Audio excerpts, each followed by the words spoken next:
This was the long-awaited day for evacuation. Amongst them, 13-year-old Jasipa Jakašević, who'd astounded doctors by her bravery despite an appalling head wound.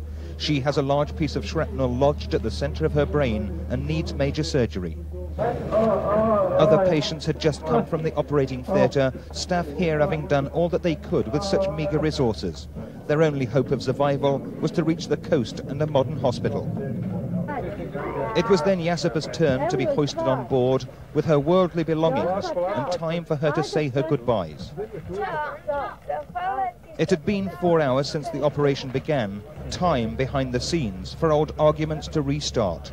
Despite pleas by the British Army, some Muslim fighters had said they were callously prepared to block the convoy's route by blowing up the road. The evacuation was off. The main reason I have cancelled this evacuation is because we are not dealing with sacks of flour here, we're dealing with people's lives.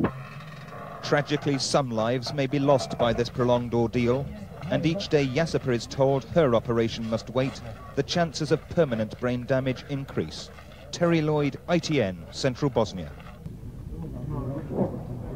Trapped inside this makeshift hospital for 4 weeks as the warring Bosnian and Croat armies thrashed out a series of complicated deals. Today, for the first time, her mother managed to break through the fighting to be by her side, although not for long. She was told that transport was limited and she could not accompany her daughter to the coast, where she will undergo brain surgery to remove the shrapnel.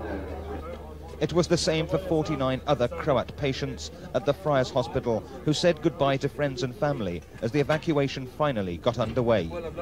There was no stretcher nor ambulance for Jasipa, who tonight is sleeping in the back of this truck before being airlifted to Split tomorrow. As the evacuation took place, this so-called convoy of joy was allowed to cross into Croat-held territory, just one of the many deals struck. 76 vehicles carrying aid are heading to the mainly Muslim town of Tuzla.